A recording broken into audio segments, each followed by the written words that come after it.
अब ये बुक की पीडीएफ सबको मिल गई है। यहाँ पे इसमें पढ़ना क्या है, ये पूरा बुक है। ठीक है, पूरे बुक को भी पढ़ सकते हैं अगर आपकी इच्छा हो तो, लेकिन कोई ज़रूरी नहीं है, यहाँ तक ज़रूरी है। ठीक है, 77 पेज तक, मात्र 77 पेज पढ़ना है। ये बुक बहुत, अगर इसको प्रिंटेड फॉर्म में देखिएगा तो छोटे से मतलब 6 इंच 7 इंच लगभग ऊंचाई की बुक होगी। ये बहुत बड़ा और लंबा सा बुक नहीं है। तो बहुत कम टेक्स्ट है, हमको लगता है कि ज़्यादा नहीं होगा, 4-5 हज़ार वर्ड्स होगा टोटल मिला करके इतना में। तो क्या ही होगा, ज़्यादा भी हो सकता है, 10 हज़ार तक होगा बहुत। तो इसमें जो है, इस बुक की खासियत यही है कि बहुत ही सरल लैंग्वेज में लिखा हुआ है, हिंदी भाषा में, और अपनी लैंग्वेज में लिखा हुआ है, बुकिश लैंग्वेज में नहीं लिखा हुआ है। तो क्या क्या चीज़ें इसमें पढ़नी है, इसमें सबसे पहले पढ़ना है ये फर्स्ट वाला जो देख रहे हैं, शोध क्या है। ठीक है, उसके बाद वैज्ञानिक अध्ययन के सोपान, ये भी पढ़ लेंगे। यहाँ से सब कुछ पढ़ते जाएंगे आप पेज नंबर 77 तक। ब्रेक में जैसे मान लीजिए कि पहली बार आप पढ़ेंगे तो कम से कम 1 से 3 पेज जो है ना, एक टॉपिक कम से कम एक बार में ज़रूर पढ़िए। ठीक है, ये 3 से 9 तक 6 पेज का है। फिर वैज्ञानिक अध्ययन के जो सोपान है, इसको पढ़ सकते हैं। उसके बाद शोध और वैज्ञानिक प्रणाली, मात्र 2 पेज में बहुत सिंप्लीफाई करके दिया गया है। तो इससे क्या होगा, एक प्राइमर बन जाएगा माइंड में कि रिसर्च क्या है और उसके प्रति क्या क्या आइडिया है। शोध की समीक्षा कैसे होती है, कि ठीक है हमने शोध तो कर दिया, कैसे उसका मूल्यांकन होगा, कि क्या वैल्यू है इस रिसर्च की, क्या स्टडी की। तो इससे मालूम चलेगा हमें कि रिसर्च में क्या क्या गुण होने चाहिए, हमारी जो स्टडी है किन किन बातों का ध्यान रखना है। 14 नंबर से। ठीक है, कितने प्रकार के शोध होते हैं वो पता चल जाता है ऊपर। अब ये शोध का अधिकारी कौन है, ये बड़ा इंपॉर्टेंट चीज़ है। ये बुक्स में ना ये यूजुअली नहीं मिलता है, कि किसी व्यक्ति में ऐसे कौन कौन से गुण होने चाहिए जिससे उसको शोध करने का अधिकार प्राप्त होना चाहिए। अब इसमें ये नहीं लिखा है कि नेट क्वालिफाइड होना चाहिए, नहीं, वैसी चीज़ें नहीं है। मतलब कि अगर आप शोध कर रहे हैं, आप शोधार्थी हैं, तो आप में कौन कौन से मानसिक गुण होने चाहिए, क्या आपका व्यू पॉइंट होना चाहिए। ठीक है, ऐसी चीज़ों की बात है इसमें। अब इसके बाद जो है शोध कार्य एक दृष्टि, जो वर्क होता है रिसर्च में। तो जब हम लोग जिस चीज़ को पढ़ रहे हैं, जिस चीज़ को समझ रहे हैं, एक बार उसको ओवरव्यू करके समझ तो जाएं कि कहाँ पे क्या है, ताकि पता चले कि कोई चीज़ कहाँ पे हम लोग क्यों कर रहे हैं इसके लिए। तो इसके आपको पूरा ओवरव्यू मिल जाएगा ये 19 नंबर पेज में। उसके बाद वैज्ञानिक शोध के सोपान, कितने स्टेप्स होते हैं वो, क्या क्या सब्जेक्ट है जिस पे आप, अब जब शोध के विषय आप पढ़ेंगे तो उसमें चूंकि हिंदी विषय के लेखक हैं ये, तो इन्होंने अपने हिंदी विषय में वहाँ पे लिखा होगा। तो उतना सा बर्दाश्त करना है, कंफ्यूज नहीं होना, आपको समझना पड़ेगा कि हिंदी विषय के लेखक हैं तो इनके शोध की जो विषय वस्तु होगी, जो सब्जेक्ट होगा, वो किसी राइटर के ऊपर होगा, है ना, किसी राइटर के बैकग्राउंड के ऊपर होगा, या किसी राइटर के सर्टेन राइटिंग स्टाइल के ऊपर होगा, ऐसा होगा। ठीक है, लेकिन बेसिक्स एक ही रहते हैं। परिकल्पना, हाइपोथेसिस, हाइपोथेसिस कैसे बनता है, सब्जेक्ट की रूपरेखा, सामग्री जो हम लोग संकलन करेंगे यानी लिटरेचर रिव्यू, वो कैसे होगा। ठीक है, और आप अगर नहीं भी पढ़िएगा तो मान लीजिए कि एटलीस्ट जो है ना, आपको 64 पेज तक तो पढ़ना ही पड़ेगा, फिर बचा 77, तो इतना सा नहीं पढ़ के आप क्या कीजिएगा, इसको भी पढ़ लीजिएगा। इतना ये बुक जो है, जितनी जल्दी से जल्दी, एज सुन एज पॉसिबल इसको पढ़ लेना है। और इसका एक छोटा सा ओवरव्यू हम आप लोग को दे रहे हैं।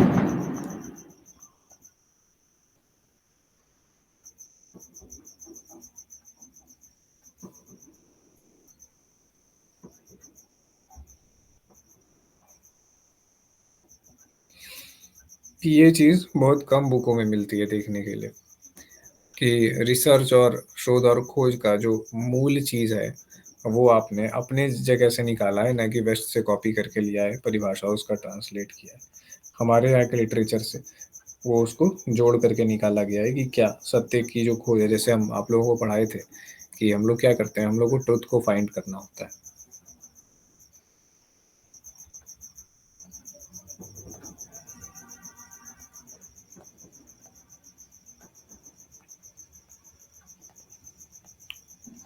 तो इसको कहानी की तरफ आराम आराम से आप लोग पढ़ सकते हैं। अब ये देखिए, इसमें ये कितनी अच्छी बात है कि यूजुअल आपको हिंदी मीडियम के बुक्स में ये नहीं मिलेगा, डिडक्शन और तर्क और इसका एनालॉजी का जो है चीज़ है, पर इस किताब में है प्रधान आधार वाक्य, गौण आधार वाक्य और निर्णय।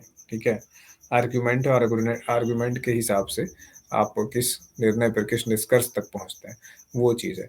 और दोनों है, एक अरस्तू का भी है देख रहे हैं, डिडक्शन प्रोसेस, और फिर इंडियन जो है, इंडियन भारतीय न्यायिक की तर्क पद्धति में। तो इसमें जो है न्याय दर्शन में भारत में यूज़ हुआ है, जो कि आप लोगों को पेपर 1 में भी काम आएगा और पेपर 2 में भी काम आएगा, जो कि रिसर्च दोनों में है। तो इसमें ये पता चलता है कि 5 स्टेटमेंट पे करते हैं और हर बार नेट पे ना इससे और इससे क्वेश्चन आते ही आते हैं। इंडक्टिव मेथड, रिसर्च का बेस क्या है? रिसर्च का बेस तो रीजनिंग है, रिसर्च का बेस लॉजिक है, रिसर्च का बेस रिसर्च है साइंटिफिक मेथड, तो हम लोग उसका बेस क्या रखते हैं? लॉजिक, ऑब्जर्वेशन, रीजनिंग, सारी चीज़ों की बात जो है कहा जाता है। अब यहाँ पे जैसे एक लाइन आप लोग देख सकते हैं कि कैसे परिकल्पना का क्या महत्व है, क्यों आखिर परिकल्पना लाते क्यों है, क्या उद्देश्य था परिकल्पना लाने का? आपको अगर कुछ खोजना है तो खोजते चलिए, नहीं कुछ अनुमान के साथ खोजेंगे ना। तो इस तरीके से वो चीज़ क्या है। चार्ल्स डार्विन की बात की गई है यहाँ पे, दार्शनिकता।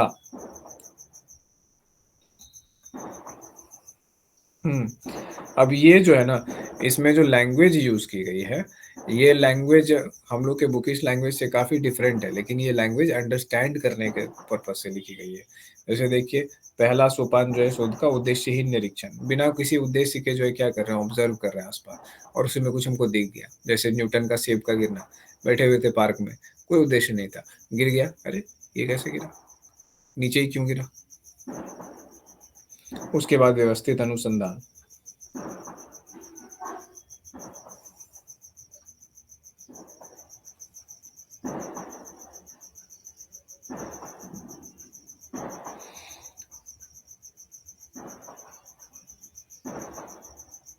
जो व्यक्ति इसको पूरा पढ़ के, पूरा मतलब वही 77 पेज तक पढ़ के हमको रिपोर्ट करेगा कि हाँ सर वहाँ तक पढ़ लिए हैं, तो उसको फिर हम एक बार 1 दिन या 2 दिन रिसर्च मेथड का बेसिक क्लास जिस भी बैच में कराना होगा इस बैच के अलावा, तो उसको फिर हम बता देंगे कि आप चाहें तो क्लास ले सकते हैं ट्रायल के रूप में।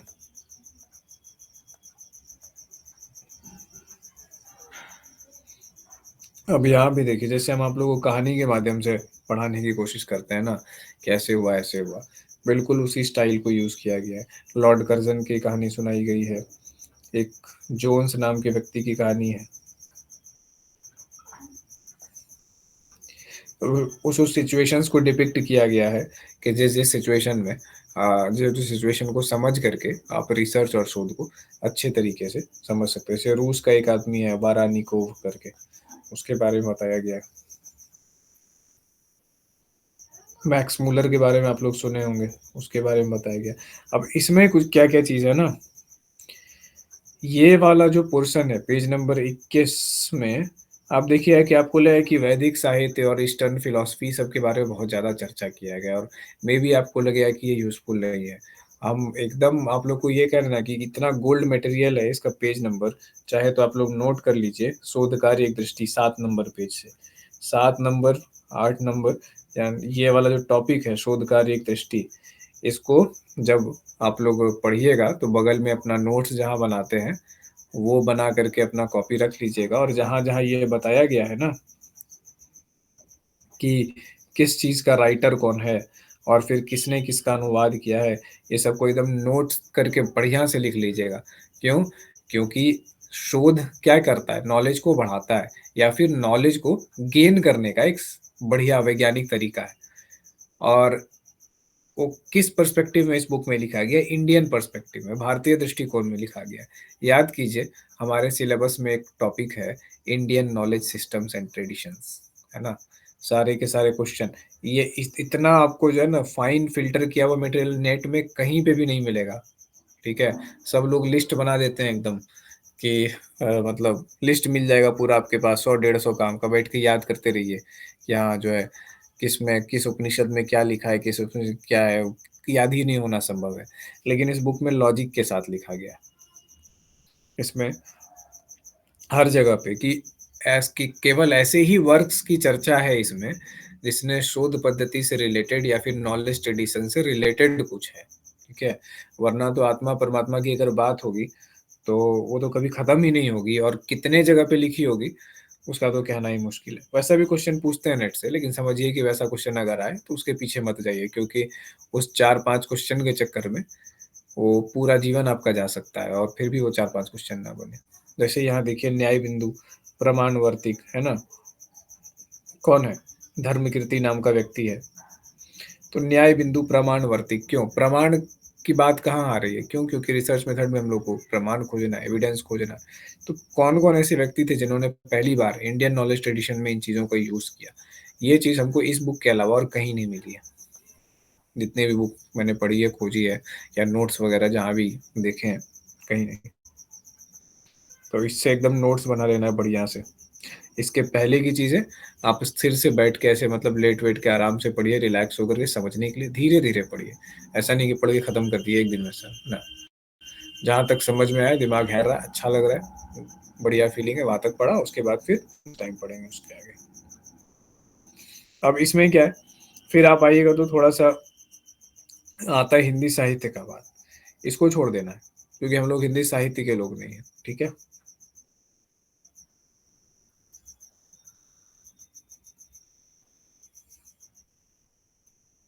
शोध के विषय में यहाँ पे कि फिर से हिंदी साहित्य की बात है, ठीक है? तो आप जो है स्किप करेंगे कौन-सा पेज नंबर? ये वाला टॉपिक में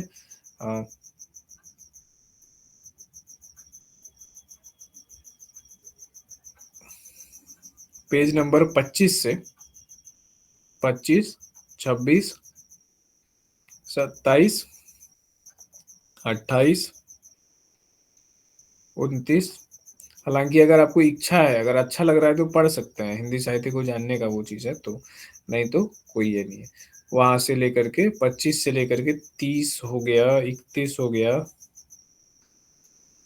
31, 31, 31, हाँ, यहाँ तक।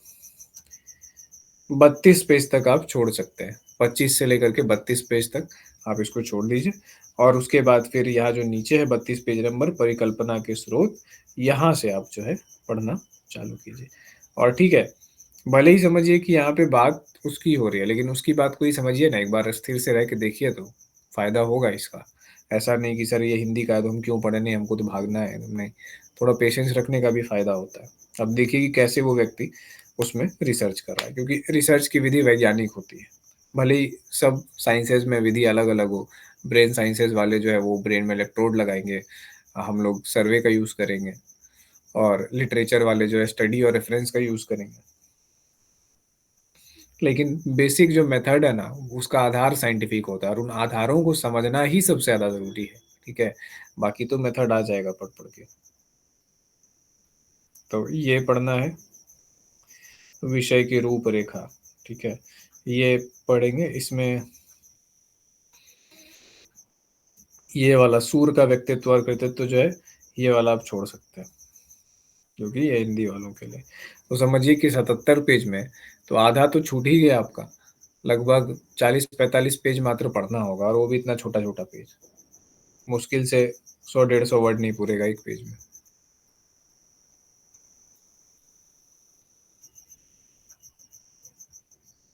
समझ गया? जीवन वृत्त ये सब भी छोड़ देना है पूरा। इतना भी छोटा मत हो जाओ मेरे भाई। 43 पेज तक हम लोग पहुँच गए, जिसमें इतना कुछ हम लोग केवल स्किप ही करते जा रहे हैं। तो हम बहुत ज़्यादा कुछ पढ़ने भी नहीं कह रहे हैं आप लोगों को।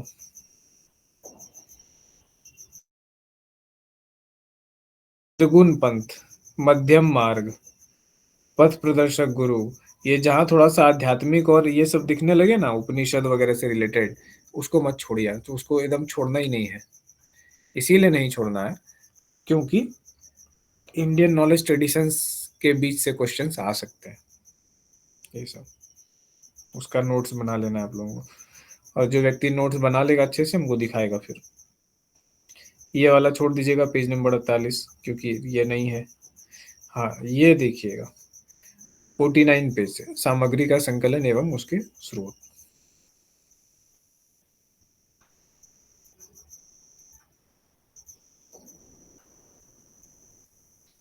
ये इसमें ऊपर-ऊपर से पढ़िएगा कि क्या-क्या स्रोत कहाँ-कहाँ से सामग्री संकलित की जा सकती है रिसर्च में, ठीक है?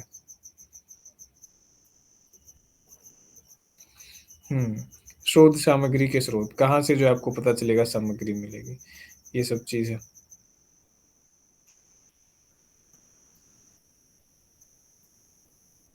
इसमें थोड़ा-सा लाइब्रेरी साइंस की चीज़ें बता दी गई है, ठीक है?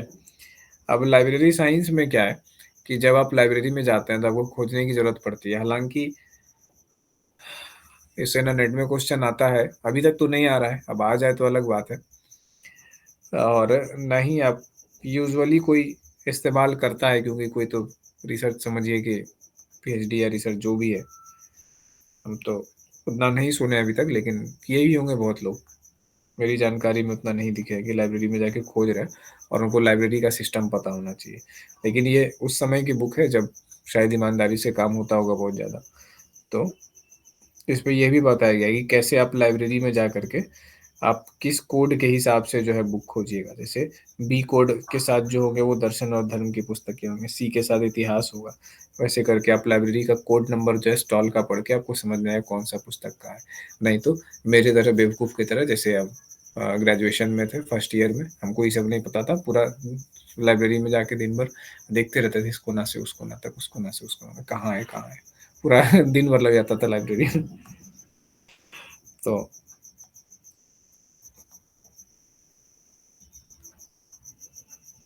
ठीक है, अब देखिए क्या होता है, बुक्स की हमने बात की, तो ये तो इतना सा देख लेंगे हम लोग और ये बहुत इम्पोर्टेंट पार्ट है हम लोग के जर्नी और प्रिपरेशन का। ऐसा मत समझिए कि सर ये क्या बोल रहे हैं मतलब क्यों बुक पढ़ने बोल रहे हैं, क्या कर रहे हैं? आप हमको पढ़ा रहे हैं पढ़ाइए, बुक क्यों पढ़ने बोलते हैं? तो बंधु ये तो करना ही पड़ेगा। अगर आप दारोगा की तैयारी कर रहे होते या बिहार पुलिस की प्रिपरेशन कर रहे होते तो दौड़ना तो पड़ता ही है आपको, है ना? यूपीएससी की तैयारी करने वाला दौड़ता नहीं है, लेकिन बाकी दारोगा की तैयारी करेंगे या फिर फोर्सेस की तैयारी करेंगे, किसी भी मार्शल जॉब की आप तैयारी करते हैं तो दौड़ना तो पड़ेगा ही। तो जब आप इंटेलेक्चुअल जॉब की तैयारी करेंगे, जब आपको रिसर्च स्कॉलर बनना है, तो समझिए कि जैसे 1 घंटा, सवा घंटा डेली आप उधर दौड़ने के लिए निकालते थे, तो 1 सवा घंटा आपको लिटरेचर रीड करने के लिए निकालना पड़ेगा। इसके अलावा कोई रास्ता नहीं है, ठीक है? और कोई रास्ता नहीं है।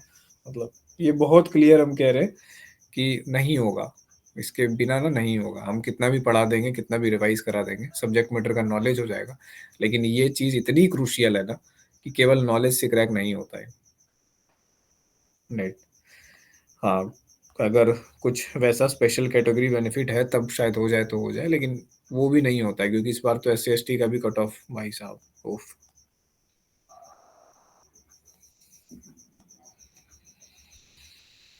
तो एक तो ये है, तो आज का जो ये वीडियो लेक्चर है या फिर जो लाइव क्लास है जिसका रिकॉर्डिंग हो रहा है, उसका टॉपिक यही है कि एक तो रिसर्च मेथड के लिए बुक कैसे पढ़ेंगे और दूसरा importance of books in preparation of UGC net. इसके अलावा बुक्स की अगर हम लोग बात करते हैं, तो बुक्स भी कई टाइप के होते हैं। इंस्ट्रक्शनल बुक होते हैं, रेफरेंस बुक होते हैं। तो सारे बुक का आपको यूज़ करना आना चाहिए क्योंकि हमारे फ़ील्ड में और हमारे जिस चीज़ में हम लोग उतर चुके हैं, समझिए कि आप अगर तैयारी करने उतर गए हैं, तो लगभग उतर ही गए हैं इस क्षेत्र में अब। तो आपको ये पता होना चाहिए कि बुक्स का इस्तेमाल कैसे किया जाए, किस बुक में कितना पढ़ा जाए, कितना स्किप किया जाए। क्योंकि एक बुक में सब कुछ नहीं है और सब कुछ परफेक्ट नहीं है। अगर आप जैसे कि यूपीएससी की तैयारी करते हैं, बीपीएससी की या फिर एसएससी की, तो उसके लिए जो आपकी किताबें होती हैं, उसको कवर टू कवर पढ़ना होता है, उसमें कुछ नहीं छोड़ना होता है। फर्स्ट पहला शब्द से लेके अंतिम शब्द तक हर एक चीज़ पढ़ना होता है और हर एक चीज़ कई बार पढ़ना होता है। हम लोग को ऐसा नहीं करना है। हम लोग के पास एक किताब नहीं है, हम लोग के पास लगभग किताबों का खजाना हो जाएगा। अगर आप पढ़ते हैं और फिर ढूँढते हैं कि कहाँ किताबें कैसे मिलेंगी, जुगाड़ करते हैं, तो उसके बाद क्या होगा कि आप ढूँढते जाइए और आपको बताता बताते जाएँगे कि इतना-इतना पढ़ते जाइए और इतना-इतना छोड़ते जाइए, इस तरीके से। और धीरे-धीरे ग्रेजुअली आपका भी वो सेंस डेवलप होते जाएगा कि कितना पढ़ना है, कितना छोड़ना है। तो हम लोग जो बुक्स पढ़ेंगे, तो बहुत सारी बुक्स पढ़ेंगे। हर एक बुक का राइटिंग स्टाइल अलग-अलग होगा, हर एक बुक का लैंग्वेज अलग-अलग होगा। कोई-कोई ऐसी किताबें होंगी जो केवल अंग्रेज़ी में उपलब्ध होंगी और वहाँ पे हमारे पास कोई उपाय नहीं होगा अंग्रेज़ी में पढ़ने के अलावा। अंग्रेजी में पढ़ेंगे, समझने की कोशिश करेंगे, नहीं समझ में आएगा, गूगल ट्रांसलेट का मदद लेंगे, ठीक है? तो ये चीज़ें करनी पड़ेगी बंधु। तो यहाँ तक के बाद अब रहा कि ये बात कि हाँ, क्या कोई तरीका है कि बिना बुक्स पढ़े भी हो जाए? तो बिना बुक्स पढ़े होने का ये तरीका है कि आपके जो कोर्स की किताबें हैं, ठीक है? अगर आपको रेफ़रेंस में नहीं जाना है, आपके कोर्स की किताबें हैं, तो आप 7 घंटे, 8 घंटे का रूटीन बनाइए या 6 घंटे का भी एटलीस्ट। तो 6 घंटे का तो ज़रूर बनाइए, 2-2 घंटा करके या 3-3 घंटा, जैसे भी आपको बने। तो वैसे करके रूटीन बनाइए और फिर उसको कई बार रिपीट कर दीजिए, तो फिर आपको अच्छा स्कोर करने में मदद मिलेगा। लेकिन दैट टू उसके लिए आपका लक आपके फ़ेवर में रहना चाहिए तब। और अगर आप इस मेथड से आते हैं, पुस्तकों के मेथड से कि रियल नॉलेज के मेथड से, तो चाहे आपका लक अच्छा रहे, चाहे लक अच्छा नहीं रहे, चाहे आप 1 बार नेट दें, 2 बार नेट दें, 3 बार नेट दें, 4 बार नेट दें, 10 बार नेट दें, हर बार रिज़ल्ट आप देंगे, ठीक है? पैटर्न में चेंज होना है, हो जाए। किस टॉपिक से किसी अलग टॉपिक से क्वेश्चन आना है, आ जाए, कोई मतलब नहीं। तो इसी कारण से हम फ़ोकस करते हैं कि आप उस स्मार्ट वर्क की जगह आप ओरिजिनल और हार्ड वर्क करने की कोशिश कीजिए और स्मार्ट वर्क एग्ज़ाम के अंतिम दिनों में कर लीजिए जाकर के। तो दोनों चीज़ें हो जाएँगी, स्मार्ट वर्क भी, हार्ड वर्क भी। अब इसके अलावा एक चीज़ और हम आप लोगों को बताना चाहते थे कि मेरे टैब में हालाँकि वो ऐप काम नहीं कर रहा है, लेकिन मेरे फ़ोन में काम करता है, ठीक है? एक लिबजेन नाम का एक ऐप होता है, प्ले स्टोर पे आप लोगों को मिलेगा, लाइब्रेरी जेनेसिस। ये देखिए लिबजेन नाम का ऐप है ये, खुल रहा है। ये क्या है कि इस ऐप पे कई बार बहुत सारी किताबों की पीडीएफ मिल जाती है। अगर उस किताब का टाइटल है आपके पास, ऑथर का नाम है, आईएसबीएन नंबर है। आईएसबीएन हर एक किताब को यूनिक नंबर होता है, जैसे आधार कार्ड हमारा यूनिक नंबर होता है ना हमारी पहचान का, तो आईएसबीएन एक किताब का एक ही आईएसबीएन होता है। तो वो आप कोई भी बुक का नंबर जो आपको चाहिए उसको यहाँ पे डालिए और उसके बाद यहाँ पे सर्च कर दीजिए। सर्च करने के बाद ये जो है दुनिया के अलग-अलग जगहों से, लाइब्रेरी से ये जो उसके पीडीएफ को खोजेगा और जहाँ पे अवेलेबल होगा वहाँ पे आपको उपलब्ध करा देगा और आपको सीधे डाउनलोड कर सकते हैं। तो आपको गूगल पे खोजने से बचना पड़ेगा और अगर इस पे नहीं मिला तो समझिए कि मिलना उसका असंभव तो नहीं है, बहुत मुश्किल है। ये बुक्स का सर्च इंजन है, लाइब्रेरी जेनेसिस, पीडीएफ का सर्च इंजन है।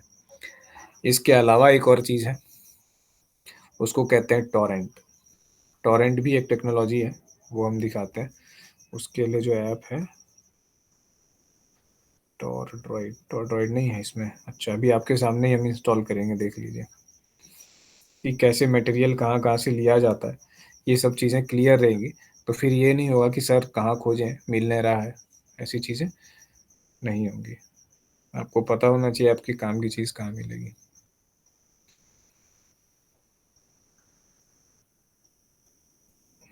TORRDROID और उसका तो हम बता ही थे। ये वाला इग्नू का जो ऐप था, पुराना वाला ऐप जो है और उसका वेबसाइट है, पुराना वाले ऐप का लिंक हम डाल देंगे, अभी तक डाले नहीं है। यही है टॉरड्रॉइड, इसको इंस्टॉल कर लेना। अभी इंस्टॉल करके बताएँगे कैसे बुक को सर्च किया जाता है। इससे मूवी वगैरह भी डाउनलोड किया जा सकता है हालाँकि, लेकिन हम ठीक है, जैसे आप यूज़ करें।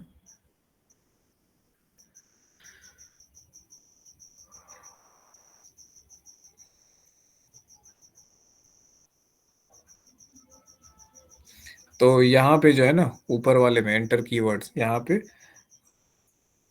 हम बुक का नाम या ऑथर का नाम डालते हैं, ठीक है? मान लीजिए फ्राइड का नाम हम डाल दिए, हो गया? टॉरेंट टाइप में जो है ई-बुक है, ई-बुक डाल दिए, बुक खोजना है हमको, सर्च कर दिए। अब सर्च चालू हो गया। अब देखिए कितना कुछ निकल के आया है। ये पूरा जो ऊपर दिख रहा है, पूरा का पूरा इसका कलेक्शन है सिगमंड फ्राइड के वर्क का, जिसमें Sigmund Freud collected works and letters पहला आप लोग देख पा रहे होंगे यहाँ पे जो दिख रहा है, ठीक है? तो सबसे फर्स्ट में जिसमें 69 बुक्स हैं, 223 एमबी का, कुछ नहीं करना है, यहाँ पे डाउनलोड जो है राइट यहाँ पे जो दिख रहा है, वहाँ पे कर दिए, ये डाउनलोड होना शुरू हो गया। वापस इधर हिस्ट्री में गए, फिर यहाँ पे देखा मोस्ट डेंजरस मेथड एक बुक है, फ्राइड का वो है। Civilization and discontent by Sigmund Freud मिल गया। इंटरप्रिटेशन ऑफ ड्रीम बहुत फेमस किताब ये मिल गया। Psychoanalysis a general introduction to psychoanalysis by Sigmund Freud. उसके बाद मेरी फेवरेट किताब सिगमंड फ्राइड की, jokes and their relation to unconscious. ये मेरा गुम हो गया था डिवाइस, पिछला मोबाइल चोरी होने के कारण आज फिर हमको मिला, इसको डाउनलोड कर लेंगे। ठीक है, तो यहाँ पे अब कई बार क्या होता है कि ये देखिए जैसे कि है ना, ये पॉज हो गया, ये नहीं चल रहा, इसको आपको छोड़ देना होगा। छोड़ दिए, देखिए कि नहीं हो रहा है, फिर वापस छोड़ दिए उसको। फिर कभी दिन में दूसरे बार तीसरे बार अलग अलग टाइम पे उसको चालू करके देखें। क्योंकि टॉरेंट क्या होता है, टॉरेंट जो टेक्नोलॉजी है, टॉरेंट टेक्नोलॉजी में क्या होता है कि ये फाइल किसी सर्वर पे या कोई आपके लिए रख के नहीं गया है। ये टॉरेंट जो है ना, ये किसी और के कंप्यूटर के फाइल से जो है वो निकालता है। जैसे जो व्यक्ति अपने कंप्यूटर में टॉरेंट इंस्टॉल करके रखा होगा, ठीक है, और उसके कंप्यूटर में वो फाइल होगा, कहीं नेट पे वेबसाइट पे नहीं होगा, समझिए वो किताब वो फाइल रखा है। तो हम जैसे टॉरेंट से यहाँ पे सर्च करेंगे ना, तो उसके कंप्यूटर में और दुनिया में जितने जितने लोग अपने कंप्यूटर में फाइल रखे हैं उस नाम का, वो सबका लिस्ट यहाँ पे बनेगा। और फिर वहाँ से जैसे आप डाउनलोड बटन दबाएंगे, तो उसके कंप्यूटर से फाइल निकल करके इंटरनेट के थ्रू आपके इसमें आएगा। तो अब इसमें एक ये बात आ जाती है कि उसके कंप्यूटर का स्पीड कितना है। मान लीजिए कि उसके कंप्यूटर में नेट का स्पीड नहीं है या फिर अभी नेट डिस्कनेक्टेड है, तो वैसे केसेस में क्या होता है कि कई बार वो चीज़ नहीं होता। जैसे अभी आप देख रहे हैं दोनों में 0 बाइट जो है दिखा रहा है। तो इससे घबराने का नहीं है कि नहीं मिल रहा है। अलग-अलग टाइम पे ट्राई करेंगे, कभी कंप्यूटर ऑन होगा, मिल जाएगा। तो ये एक बहुत अच्छा तरीका है, इस तरीके से। हाँ, तो इससे मूवी वगैरह भी डाउनलोड करते हैं लोग, ठीक है। अब इसके अलावा जो है, एक और है पीडीएफ ड्राइव, ठीक है, या लाइब्रेरी जेनेसिस।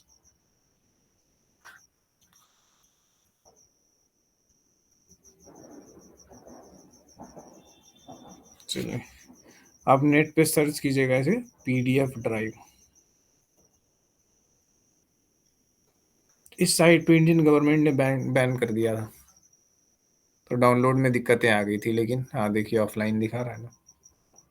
इसका बहुत सारा और वर्जन भी है, देखते हैं उसमें मिलता है कि नहीं। ये भी ऑफलाइन है। हाँ, जेड लाइब्रेरी यहाँ देख रहे हैं, नीचे देखिए, इंटरनेट आर्काइव, प्रोजेक्ट गुटेनबर्ग, सबका आ गया, Anna's Archive, free e books dot net, Open Library, Library Genesis, Z Library. ये इतना सारा जगह है जहाँ पर जो है आप फ्री बुक्स पा सकते हैं। आमतौर पे इंग्लिश मीडियम का, बट इंटरनेट आर्काइव में हिंदी मीडियम की भी बुक्स मिल जाती है। हम अभी जो आप लोग को पीडीएफ दिखा रहे थे वो यहीं से मिला है, इंटरनेट आर्काइव से ही। कई बार सॉफ्टवेयर तक डाउनलोड हो जाता है बिना लाइसेंस का, मतलब फ्री में, जिसको लेने में आपको पैसा लगेगा इंटरनेट आर्काइव से। तो एक ये है। चलिए इसको देखते हैं, एक जेड लाइब्रेरी को। आ गया जेड लाइब्रेरी, इसको खोलिए।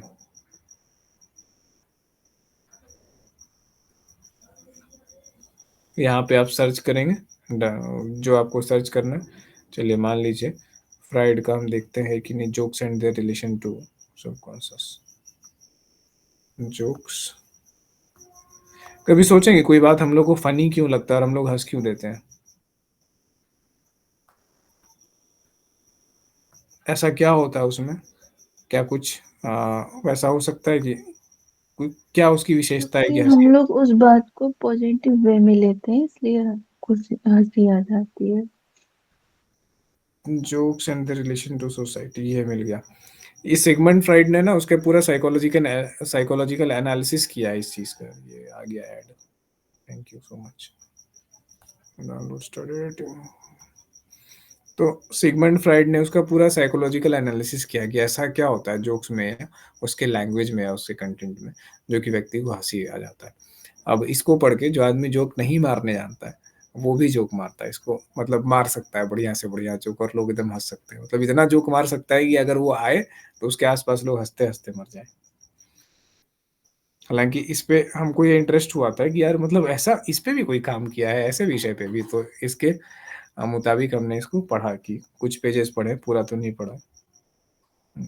और फिर सिगमंड फ्राइड ने जोक को जोड़ा ड्रीम से, इंटरप्रिटेशन ऑफ ड्रीम से। तो इंटरप्रिटेशन ऑफ ड्रीम भी बहुत फेमस किताब है, सपनों का मनोविज्ञान करके, शायद हिंदी में भी मिलता है वो। अगर आप लोग पढ़ना चाहते हैं तो पढ़ सकते हैं।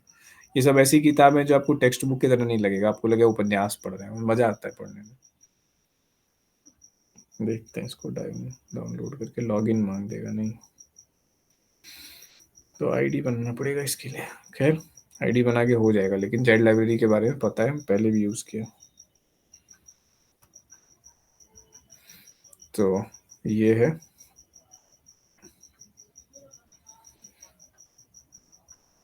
इसका टेलीग्राम चैनल भी है लगता है। टेलीग्राम होगा नहीं मेरे इसमें।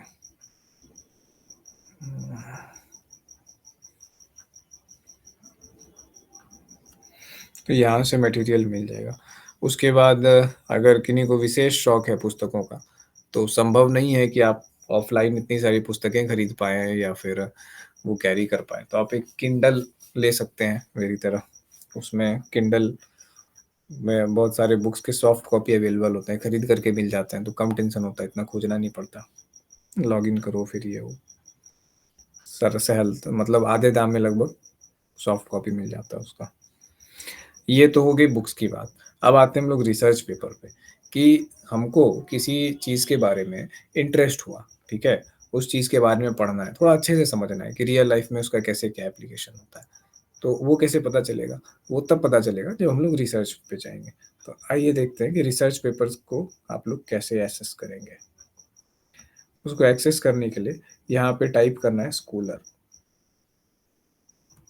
गूगल का एक अलग वेबसाइट ही है, सर्च इंजन ही बना हुआ है इस काम के लिए, रिसर्चर्स के लिए। उसको कहते हैं गूगल स्कॉलर। भूल गया? ये गूगल का। अब यहाँ पे आप जो भी चीज़ सर्च करेंगे, तो ये क्या करेगा कि उससे रिलेटेड साइंटिफिक रिसर्च पेपर्स लेकर के आएगा, जो कि हमेशा किसी भी चीज़ को गूगल करने से बेटर है कि आपको उसके बारे में साइंटिफिक इन्फॉर्मेशन देगा, लेकिन साइंटिफिक लैंग्वेज में भी रहेगा। इन जनरल क्या होता है, हम लोग गूगल सर्च करते हैं, वेबसाइट मिल जाता है, ब्लॉग मिल जाता है, 75 तरह का बात रहता है, क्या है, सही है, नहीं है, ओपिनियन रहते हैं, मीडिया वालों का लिखा हुआ पीस होता है। मीडिया वाले साइंटिस्ट थोड़ी ना है, उनका तो काम है प्रेज़ेंट करना चीज़ों को। तो गूगल स्कॉलर में कोई चीज़ बहुत अच्छे से मिल जाएगी। जैसे मान लीजिए, हम मेरे मन में प्रश्न है, role of beta brain wave in learning. Beta brain wave का, अगर जैसे ब्रेन से अलग अलग वेव तरंगे निकलते हैं हम लोग के मस्तिष्क के एंटीना की तरफ, तो और हम लोग का जो खोपड़ी का जो गोल शेप है, ये इसको बहुत मदद करता है, राउंड शेप एंटीना की तरह इसको वेव्स को चारों तरफ छोड़ने में। तो इलेक्ट्रिकल वेव्स हम लोग के मस्तिष्क से निकलती है, और इलेक्ट्रोमैग्नेटिक वेव निकलती है सच पूछिए तो। और इलेक्ट्रोमैग्नेटिक वेव क्या होती है? जैसे light is also an electromagnetic wave. प्रकाश भी एक विद्युत चुंबकीय तरंग है। तो एक, लेकिन हम लोग के दिमाग से भी समझिए कि एक तरीके से हम लोग के आसपास ऐसे प्रकाश सा, लाइट सा निकल रहा होगा, लेकिन चूंकि वो हमारी विजुअल रेंज में नहीं आता, इस कारण से हम लोग इसको देख नहीं पा रहे हैं। ठीक है? तो रोल ऑफ बीटा वेव्स मेरे मन में आया कि अच्छा, ब्रेन वेव्स के भी कई टाइप दिए गए, अल्फा वेव, बीटा वेव। तो क्या बीटा वेव का लर्निंग से कोई लेना देना है क्या? तो हमने सर्च किया role of beta waves in learning. देखते हैं क्या आता है ये। अब इस पे जितना भी आएगा ना, सारा साइंटिफिक काम आएगा। इसके इस तरीके से करके हम प्रॉपर रिसर्च पेपर्स को पढ़ सकते हैं। तो प्रॉपर जो एक स्कॉलर का जो एटीट्यूड है, या फिर मान लीजिए कि आपको ये चीज़ समझ में आया कि मेरे कपड़े के ऊपर दाग लग गया, ठीक है, पान का दाग लग गया, तो अब कैसे छुड़ाना है? आप यूट्यूब पे सर्च करेंगे, 50 चीज़ें डालने के लिए कहेगा, पता चला कपड़ा खराब हो गया, कभी कुछ हो गया, आपको भरोसा नहीं हो रहा है। आप क्या करेंगे? गूगल सर्च पे आएँगे, ये इस पे गूगल स्कॉलर पे आएँगे, और गूगल स्कॉलर पे आप डालेंगे उस चीज़ को, और उसके बाद देखिए उस पे प्रॉपर एक्सपेरिमेंट किया हुआ आपको रिसर्च पेपर मिल जाएगा कि किस-किस तरीके से, कैसे-कैसे, किस-किस तरीके से छुड़ाया गया। ये बड़ी काम की चीज़ है, अगर आप इसको यूज़ करने जानें तो। ठीक है? हिंदी में भी काम करता है ये, पर इंग्लिश में ज़्यादा रिज़ल्ट आता है। अब देखिए इसमें सारे रिसर्च पेपर्स आ गए। कई रिसर्च पेपर फ्री होंगे, जो फ्री होंगे उनको और डाउनलोड किया जा सकेगा, उनके बगल में देखिए इधर पीडीएफ लिखा हुआ है। जैसे ही आप क्लिक कीजिएगा, सीधे पीडीएफ खुल जाता है सामने, ठीक है?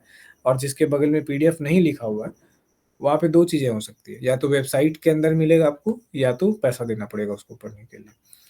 तो फ्री में भी काफ़ी कुछ मिल जाता है, तो पैसे देने की ज़रूरत नहीं है।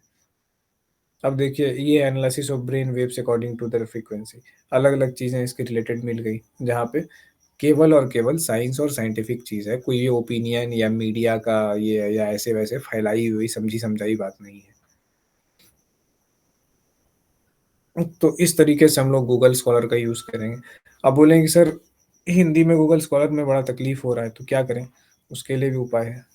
गूगल स्कॉलर से बाहर निकलिए, नॉर्मल गूगल में जाइए, ठीक है? इस टैब को बंद करते हैं, न्यू टैब खोलते हैं।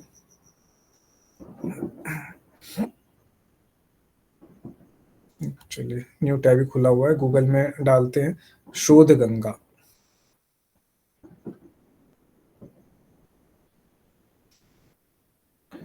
ये सब चीज़ें जो हम बता रहे हैं, इसको जनरल नॉलेज मत समझिएगा। ये सब सारा नेट के पेपर 1 में इंक्लूडेड है। कौन-कौन सी रिपॉजिटरी है, रिसर्च में इसका यूज़ किया जाता है। रिपॉजिटरी का मतलब हुआ अ, ऐसी जगह है जहाँ पर रिसर्च पेपर जमा होते हैं, ठीक है? बैंक की तरह। कौन-कौन सी जगह है, शोधगंगा के बारे में प्रश्न पूछता है, गूगल स्कॉलर के बारे में, ठीक है? फिर साइटेशन स्कोर क्या होता है, साइटेशन इंडेक्स क्या होता है, ये सब चीज़ें आपको पता होनी चाहिए और उसके बारे में प्रश्न पूछे जा सकते हैं। अब पूछे जा रहे हैं, पहले नहीं पूछे जाते थे। इधर 1-2 साल से ज़्यादा हो गया इन चीज़ों में। तो ये सब चीज़ें जब तक आप देखेंगे नहीं, यूज़ नहीं करेंगे, आप समझेंगे कैसे कि क्या है, कैसे? इसके बाद एक दिन अलग से हम बताएँगे कि किसी रिसर्च पेपर को कैसे पढ़ना है और क्या-क्या उसमें जो अ, सेक्शंस होते हैं, उसको क्या कहते हैं और साइटेशन स्कोर क्या होता है, इंडेक्स क्या होता है, रेफ़रेंस क्या होता है, सारा कुछ बताएँगे। अब देखिए ये एक वेबसाइट खुल गया, शोधगंगा, यहाँ देखिए इसका लोगो, ए रिज़र्वायर ऑफ इंडियन थीसिस। तो इसमें इंडियन जितना भी रिसर्च वर्क होगा, वो आपको मिल जाएगा थीसिस। यहाँ पे देखिए सब्जेक्ट करके भी है ना? अलग-अलग सब्जेक्ट है, ईयर वाइज़ है, लैंग्वेज वाइज़ है। चलिए इसमें आर्ट्स एंड ह्यूमैनिटीज़ नेक्स्ट में देखें और क्या है? कंप्यूटर साइंस, साइकोलॉजी अलग से है क्या? लैंग्वेज नहीं, इस पेज में तो नहीं दिखा। एजुकेशन एंड एजुकेशनल रिसर्च, इसमें भी साइकोलॉजी का बहुत ज़्यादा यूज़ होता है। हम लोग खुद भी कर सकते हैं उसके ऊपर पीएचडी या रिसर्च, जो कि आम तौर पे लोग करते हैं, सबसे आसान होता है ये, ठीक है? और सबसे तो गजब बात ये होती है हम लोग के साइकोलॉजी में कि यार बिना रिसर्च किए रिसर्च आप कर लेते हैं और पीएचडी आपका हो जाता है। कारण ये कि किसी व्यक्ति ने लंदन के किसी एक विद्यालय में कोई एक रिसर्च का टॉपिक उठाया, ठीक है? ध्यान दीजिएगा, या दिल्ली में उठाया या फिर अफ़गानिस्तान में उठाया, ठीक है? आप पूरा का पूरा उसका रिसर्च का मॉडल जैसे वो किया, सब कुछ आप सेम टू सेम कर सकते हैं। बस लंदन की जगह भागलपुर नाम कर दीजिए और भागलपुर के किसी स्कूल में कर दीजिए। अब बोलिए कि क्यों सर ये तो गलत हो गया? नहीं, गलत नहीं हुआ। लंदन के लोगों की आर्थिक सामाजिक स्थिति अलग है, भागलपुर के लोगों की आर्थिक सामाजिक स्थिति अलग है, ठीक है? तो आप जब सेम रिसर्च को दूसरे जगह पे कंडक्ट करते हैं, तो हम लोग में वो नया रिसर्च कहलाता है। 90% रिसर्च ऐसे ही होता है हमारे फील्ड में, ठीक है? सरलता से ईज़िली हो जाते हैं। ना कुछ स्टैट्स पढ़ना है, ना कुछ रिसर्च मेथड पढ़ना है, समझे? पीएचडी करने के लिए। मॉडल निकालना है, जितना सा मॉडल में लिखा हुआ है बस उतना सा समझने के लिए पढ़ना है और उसको अपने वे में ढाल करके कर देना है, रिसर्च हो गया। पर इससे नेट तो निकलेगा नहीं और कोई फ़ायदा भी होगा नहीं, आप कोई प्रॉपर कोई रिसर्च कर नहीं पाएँगे। देखते हैं इसमें साइकोलॉजी करके अभी तक तो नहीं मिला है। बहुत सारे सब्जेक्ट्स हैं भाई। आर्ट्स एंड ह्यूमैनिटीज़ एक, हाँ, साइकोलॉजी देखिए, साइकोलॉजी करके अलग से 2600 पेपर लगभग इसमें, 25-29 2529 पेपर लगभग 2500 पेपर जो है समझिए इसमें दिखाए जा रहे हैं। बाकी उसमें होंगे आर्ट्स एंड ह्यूमैनिटीज़ वाले में भी आपको मिल जाएगा, जिसमें आर्ट्स एंड ह्यूमैनिटीज़ लोग करके डाला होगा, ठीक है?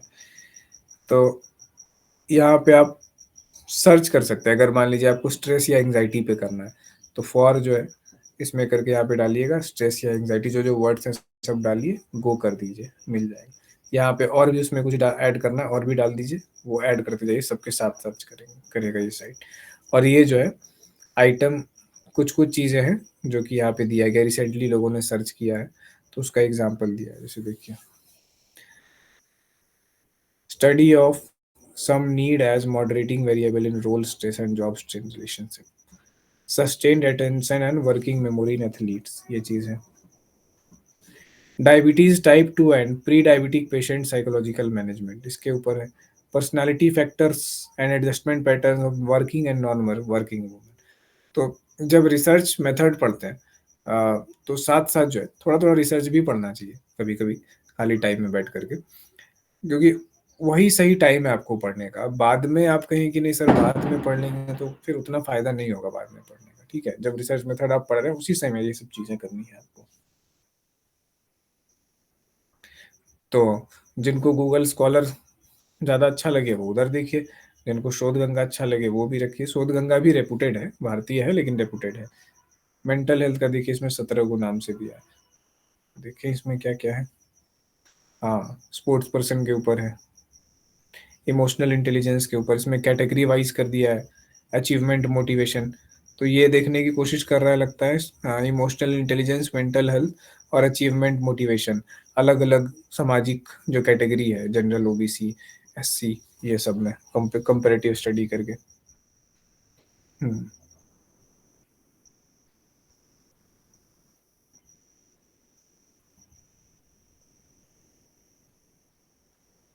अब देखिए ये कितना अच्छा एक है, स्टडी टू आइडेंटिफाई, 20 अगस्त 2014 वाला, स्क्रीन के बीच में जो दिख रहा है। Study to identify awareness about the mental illness and burden among care takers of mentally ill person. जो मेंटली इल पर्सन है, उनके जो केयर टेकर्स हैं, तो उनके जो केयर टेकर है उसको कितना अवेयरनेस है मेंटल हेल्थ के बारे में, उनके पास, उनके मन में आखिर कितना अवेयरनेस तो होना चाहिए ना उसको। अरे यार इस पे क्यों आ गए। ठीक है, तो पुणे का एक एग्जांपल है, आप सेम चीज को आप भागलपुर में कर सकते हैं, तो आपका पीएचडी हो गया, 5 साल बढ़िया से निकल गया। ठीक है, तो जो जो चीजें इसने की वही वही चीज आपको भी करना होगा, लेकिन भागलपुर में करना होगा। अब ये अच्छा टॉपिक क्यों है, अच्छा रिसर्च बन गया, सस्ते में निकल गए। क्यों निकल गए? क्योंकि एक सेंसिटिव टॉपिक है कि जो व्यक्ति मेंटली हेल्दी व्यक्ति है वो बहुत सेंसिटिव होता है, बहुत सारी चीजें होती है जो उसके आसपास नहीं होनी चाहिए, इन्वायरमेंट मॉडरेट करना पड़ता है। तो जो आदमी केयर टेकर है उसको कितना अवेयर है ये भी तो देखना जरूरी है।